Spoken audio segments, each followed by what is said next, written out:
Hello friends.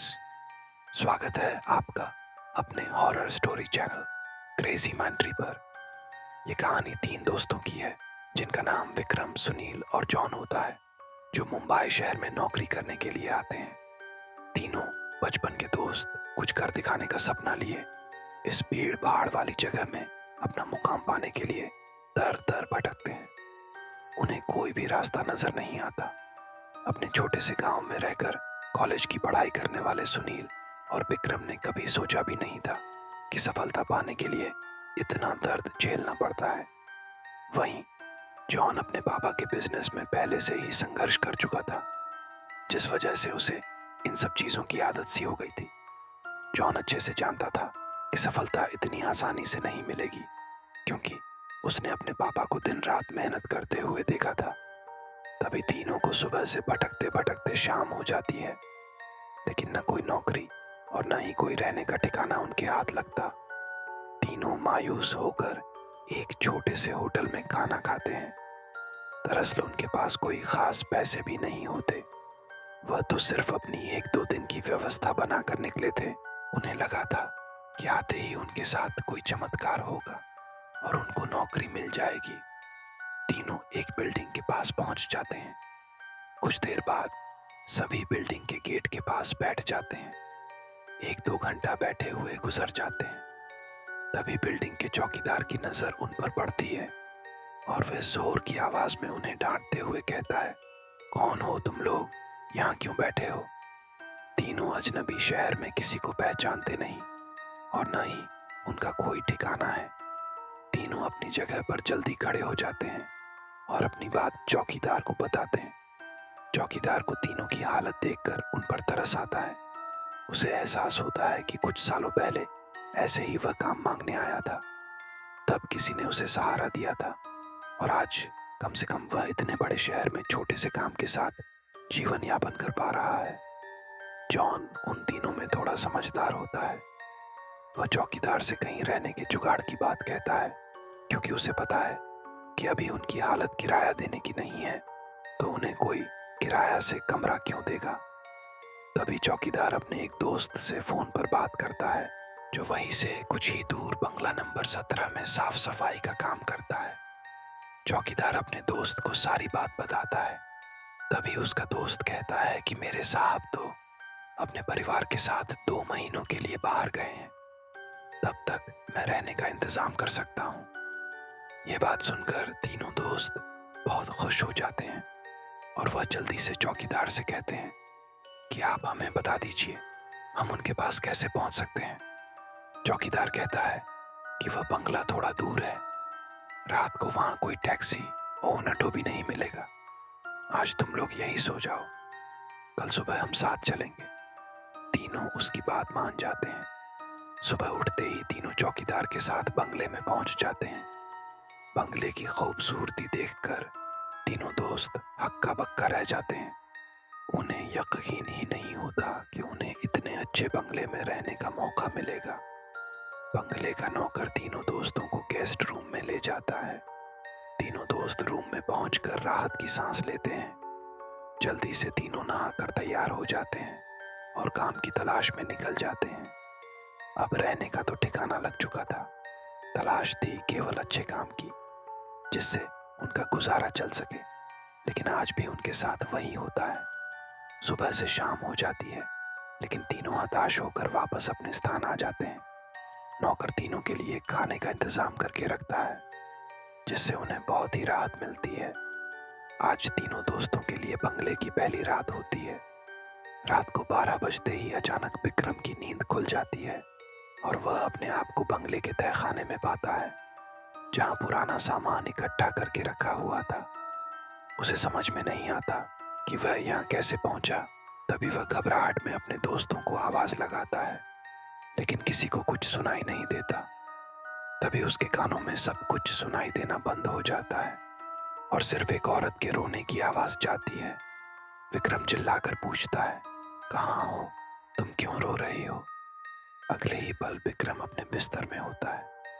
वह डर के कारण पसीने से लथपथ हो जाता है। वह अपने दोस्तों को जगाता है।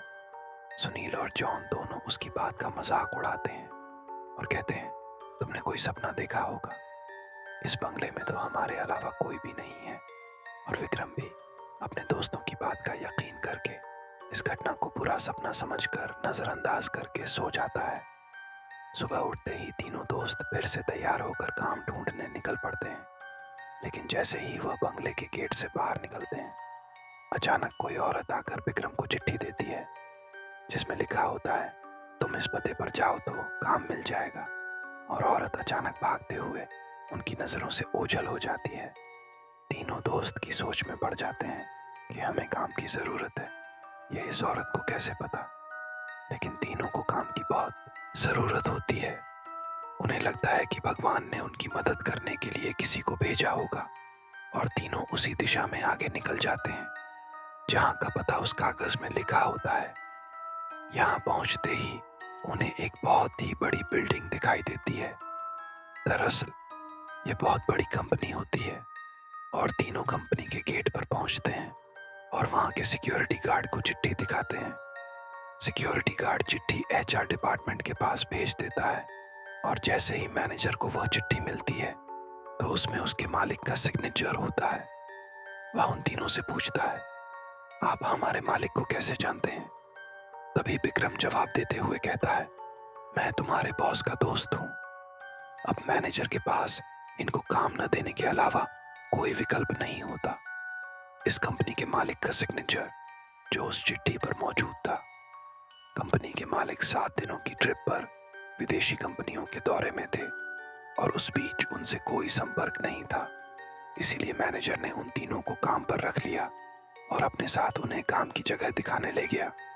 लेकिन विक्रम अचानक ही दूसरे रास्ते की तरफ मुड़ जाता है, और वह सीधे बॉस के चैम्बर के सामने पहुंचता है और दरवाजे के ताले को पासवर्ड से खोल देता है। कंपनी का मैनेजर यह देखकर आश्चर्यचकित रह जाता है। उसे यकीन ही नहीं होता कि जो पासवर्ड केवल कंपनी के मालिक को पता है, वह इसे कैसे पता चला। अब मैनेजर उसे कोई खास आदमी समझने लगता है। उसे पूरा यकीन हो जाता है कि हो ना हो यह व्यक्ति बॉस ने ही भेजा है, और वह उसे बिना रुके हुए अंदर जाने की इजाजत दे देता है। जॉन और सुनील यह सब देखकर समझ नहीं पाते कि विक्रम को यह सब कैसे पता। तभी अचानक विक्रम सभी को बॉस के चेंबर से बाहर जाने को कहता है और दरवाजा बंद कर देता है। कुछ ही घंटों के बाद मैनेजर को बॉस का फोन आता है, और बॉस मैनेजर से पूछता है कि मेरे कंप्यूटर को किसी ने इस्तेमाल किया था। तभी मैनेजर सारी बात बता देता है। बॉस गुस्से में मैनेजर को बोलता है, जल्दी से जाओ और उसे रोको, नहीं तो मैं बर्बाद हो जाऊंगा। और जैसे ही मैनेजर चेंबर का दरवाजा खोलता है तो वह देखता है विक्रम बेहोश पड़ा है। मैनेजर अपने सुरक्षा कर्मियों से उसे उठाने को कहता है और कुर्सी पर वापस बैठाता है। तभी विक्रम को होश आता है। मैनेजर गुस्से में विक्रम को बोलता है, तुमने क्या किया? मेरे बॉस बहुत नाराज है। लेकिन विक्रम को कुछ याद नहीं कि वह अपने बंगले के गेट से यहाँ तक कैसे आया है। दरअसल वह बंगला पहले उसी बॉस का होता है, और बॉस ने बंगले को अपने ऑफिस की एक लड़की के लिए खरीदा था, और कभी कभी उसके साथ रहता था, जो कि उसकी कंपनी में काम करती थी। बॉस पहले से ही शादीशुदा था और यह बात अच्छे से जानता था कि एक ना एक दिन वह लड़की उसके लिए खतरा बन सकती है। इसीलिए वह उसकी निजी अश्लील वीडियो रिकॉर्ड कर लेता है। और जब एक दिन लड़की को यह बात पता चलती है तो दोनों में खींचातानी करते हुए लड़की के सर में चोट लग जाती है और वह दम तोड़ देती है। बॉस बंगले के गार्डन में ही लड़की को दफना देता है, और लड़की की मौत के साथ ही उसका राज दफन हो जाता है। लेकिन जब उस बंगले में तीनों दोस्त हमें आते हैं तो विक्रम गार्डन में घूमते घूमते उस जगह पर अपना पैर रख देता है जहां उस लड़की को दफनाया गया था, जिस वजह से उस लड़की का सीधा संपर्क विक्रम से बन जाता है। वह विक्रम के अंदर प्रवेश कर जाती है और उसे काबू में करके अपना बदला लेने के लिए ऑफिस प्रवेश करती है, और बॉस की काली करतूत को इंटरनेट में वायरल कर देती है। बॉस को विदेश से ही गिरफ्तार कर लिया जाता है। उसका काला चिट्ठा सबके सामने खुल जाता है और वह बेनकाब हो जाता है। उस लड़की ने मरने के बाद भी अपना बदला ले लिया था। अब शायद उसकी आत्मा को शांति मिल जाएगी। तीनों दोस्त उस बंगले को बुरा सपना समझकर भूल जाते हैं और इस दर्दनाक भूतिया कहानी का अंत हो जाता है। दोस्तों, कैसी लगी आपको ये कहानी? अगर अच्छी लगी हो तो लाइक, शेयर और सब्सक्राइब करें। मेरे पास ऐसी कई कहानियां हैं जो आपका मनोरंजन करती रहेंगी। अब मैं आपसे मिलूंगा अगली कहानी में।